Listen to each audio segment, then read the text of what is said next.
Assalamualaikum warahmatullahi wabarakatuh. Video kali ini saya akan menjelaskan tentang salah satu soal ujian statistika ekonomi dan bisnis, yaitu yang bagian N dari kelompok 2, maka saya kebagian untuk mengerjakan soal N2, yaitu soalnya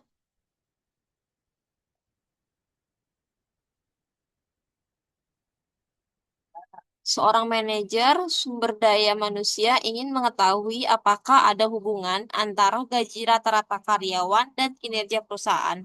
Data dikumpulkan dari 30 perusahaan yang melaporkan gaji rata-rata karyawan dalam ribuan dolar dan kinerja perusahaan yang diukur dengan profitabilitas perusahaan dalam persentase selama 1 tahun.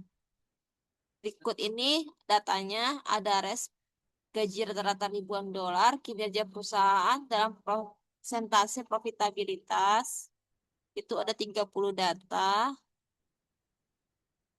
Pertanyaannya, apakah terdapat hubungan yang signifikan antara gaji rata-rata karyawan dan kinerja perusahaan? Yang kedua, gunakan analisis regresi linier sederhana untuk memodelkan hubungan antara gaji rata-rata sebagai variabel independen dan kinerja perusahaan sebagai variabel dependen.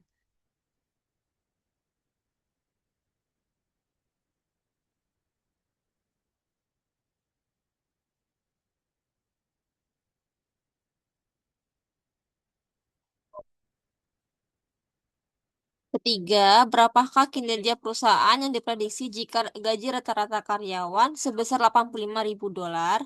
Keempat, jelaskan makna dari koefisien slope yang diperoleh dari modal regresi dalam kaitannya dengan gaji karyawan dan kinerja perusahaan. Yang kelima, lakukan diagnostik pengujian asumsi klasiknya meliputi uji multikolinialitas, uji normalitas, uji homogenesitas. Dalam proses pengerjaannya kita bisa menggunakan aplikasi SPSS untuk menentukan, pertama ini ada variabel entered atau removed. Dengan menggunakan mode summary kita bisa mengetahui itu, pertama adalah kekuatan hubungan nilai kolerasi R, yaitu sebanyak 93,2%. Artinya anggaran gaji karyawan dan kinerja perusahaan memiliki hubungan positif yang sangat kuat, dan semakin besar gaji karyawan, semakin tinggi pula kinerja perusahaan. Yaitu kedua itu dengan melihat R square-nya, yaitu sebesar 86,8%. Itu menunjukkan variasi kinerja perusahaan dijelaskan oleh gaji rata-rata karyawan, sedangkan 13,2% sisanya berkaitan dengan faktor lain yang tidak dimasukkan dalam model. Misalnya kayak kesesuaian besaran gaji dengan beban kerja, sistem insentif atau bonus, kemampuan keuangan perusahaan, serta aturan upah minimum perusahaan. Untuk mengetahui terdapat hubungan yang signifikan antara gaji rata-rata karyawan dan kinerja perusahaan, itu kita menggunakan uji regresi linier sederhana. Seperti pengujian dilakukan dengan melihat nilai signifikan atau sig. Jika nilai sig kurang dari 0,05, maka terdapat hubungan atau pengaruh yang signifikan antara kedua variabel. Hipotesisnya itu H0. H0 sama dengan itu gaji rata-rata karyawan tidak berpengaruh signifikan terhadap kinerja perusahaan. H1 itu sama dengan gaji rata-rata karyawan berpengaruh signifikan terhadap kinerja perusahaan.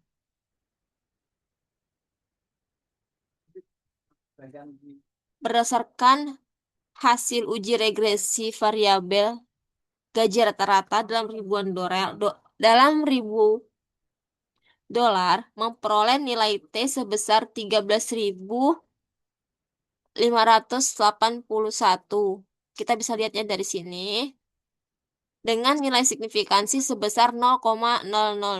Karena nilai signifikansi 0,000 lebih kecil dari kurang dari 0,5, maka H0 ditolak dan H1 diterima.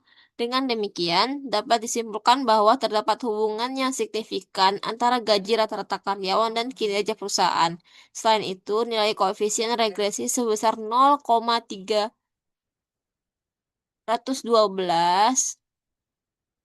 di sini bernilai positif, sehingga hubungan antara gaji rata-rata karyawan dan kinerja perusahaan adalah positif.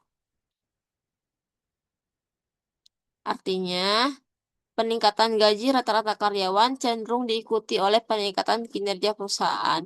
Ketua menggunakan analisis regresi linear sederhana dengan memodelkan hubungan. Regresi linear sederhana digunakan untuk memodelkan hubungan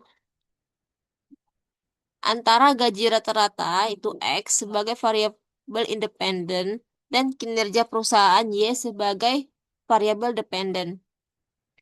Berdasarkan hasil output SPSS diperoleh nilai konstanta sebesar 9,283 ini dan koefisien regresi gaji rata-rata sebesar 0,13.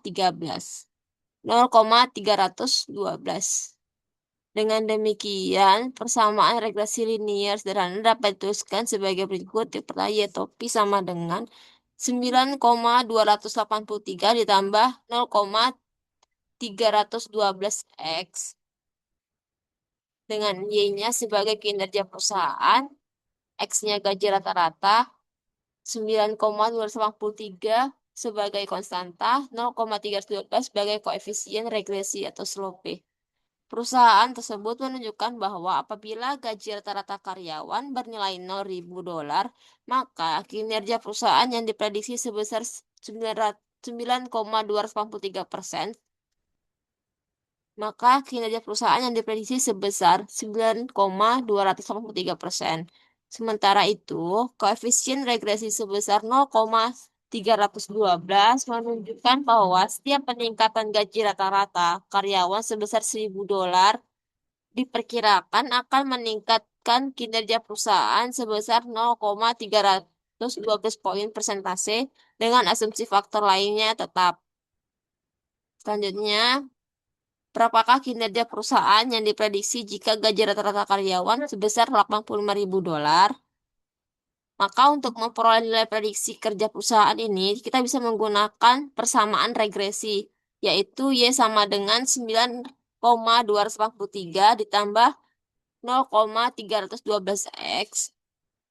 Karena gaji rata-rata karyawan sebesar $85.000, maka Y sama dengan 9,283 ditambah 0,312 dikali 85, Y sama dengan 9.283 ditambah 26.000, 9,283 ditambah 26,520 menghasilkan Y sama dengan 35.803.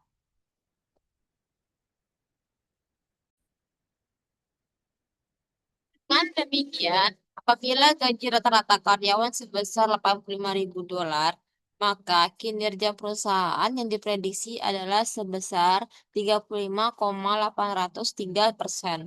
Selanjutnya, menjelaskan makna koefisien slope.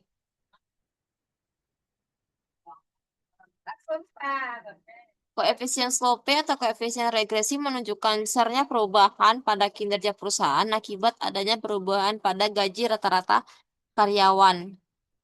Seperti pasti dari koefisien dari SPSS ini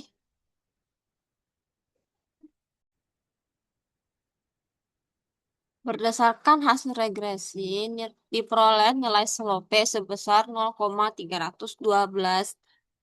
Nilai tersebut bernilai positif, yang menunjukkan bahwa hubungan antara gaji rata-rata karyawan dan kinerja perusahaan artinya semakin tinggi dan kinerja perusahaan bersifat positif. Artinya semakin tinggi gaji rata-rata yang diberikan kepada karyawan, maka kinerja perusahaan cenderung semakin meningkat.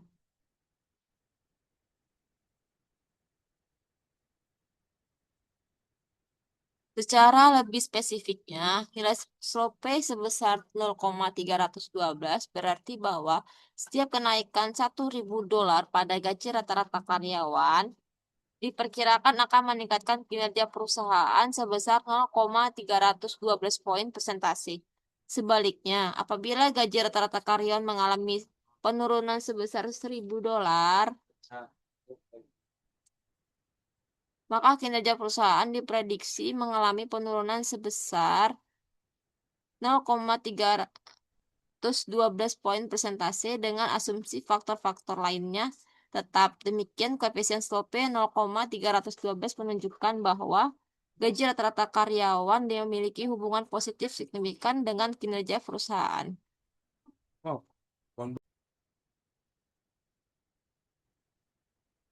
Selanjutnya, kita masuk ke diagnosis pengujian asumsi klasik. Pengujian asumsi klasik dilakukan untuk memastikan bahwa model regresi linier sederhana yang digunakan telah memenuhi persyaratan statistik.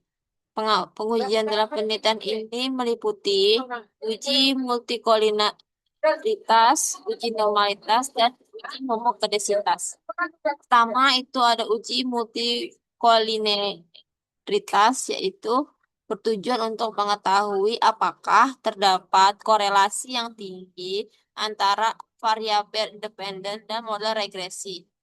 Kriteria yang digunakan adalah nilai toleransi kurang dari 0,10 dan VF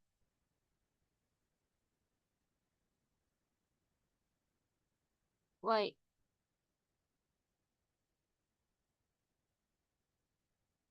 VIF lebih dari 10.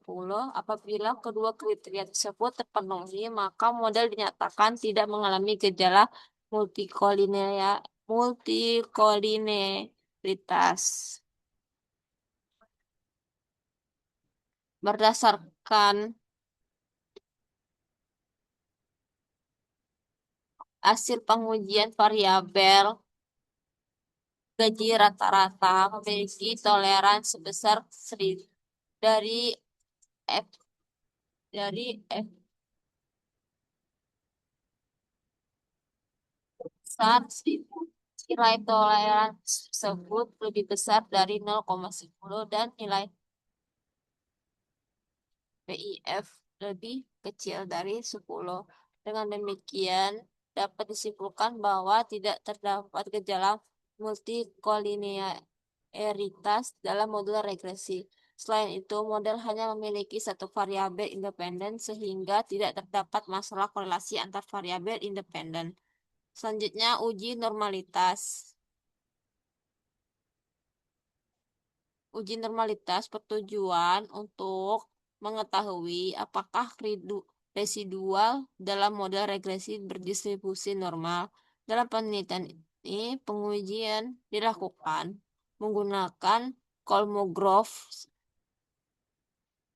Smirnov, dan Shapiro-Wilk. Dalam dasar pengambilan keputusannya adalah apabila nilai signifikasi kurang dari 0,05, maka residual dinyatakan berdistribusi normal.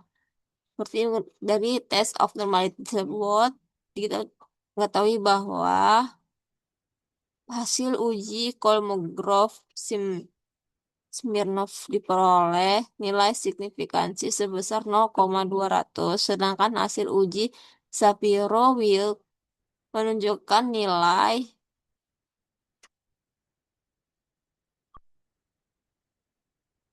signifikansi sebesar 0,759. India.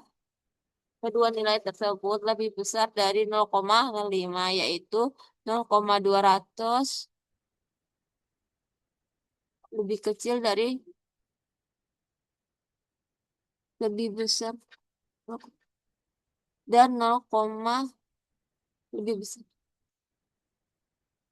dari 0,05 dan 0,759 besar dari 0,5. Dengan demikian dapat disimpulkan bahwa residual berdistribusi normal, sehingga asumsi normalitas dan model regresi telah terpenuhi. Selanjutnya, uji homokedesitas. Itu bertujuan untuk mengetahui apakah varians residual dalam model regresi bersifat konstan. Model regresi yang lebih baik adalah model yang tidak mengalami homokedesitas. Pengujian dilakukan menggunakan scatter plot dan uji Glaser. Pada scatter plot tidak terjadi homogenisitas apabila titik residual menyebar secara merata dan tidak membentuk pola tertentu.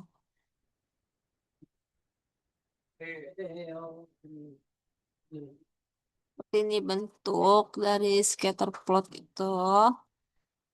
Dan berdasarkan hasil pengamatan terhadap scatter plot, apabila titik residual terlihat menyebar secara merata ini, maka dapat disimpulkan bahwa tidak terjadi gejala heteroskedasitas pada model regresi.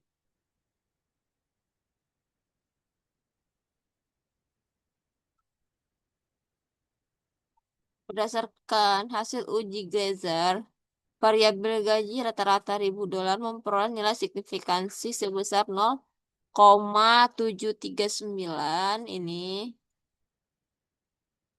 karena nilai signifikansi tersebut lebih besar dari 0,05. Maka dapat disimpulkan bahwa tidak terdapat gejala heteroskedasitas dalam model regresi. Dengan demikian, model telah memenuhi asumsi homokedasitas. Demikian penjelasan saya tentang materi yang tentang jawaban ujian akhir semester berikut, yaitu soal N2. Sekian, terima kasih. Assalamualaikum warahmatullahi wabarakatuh.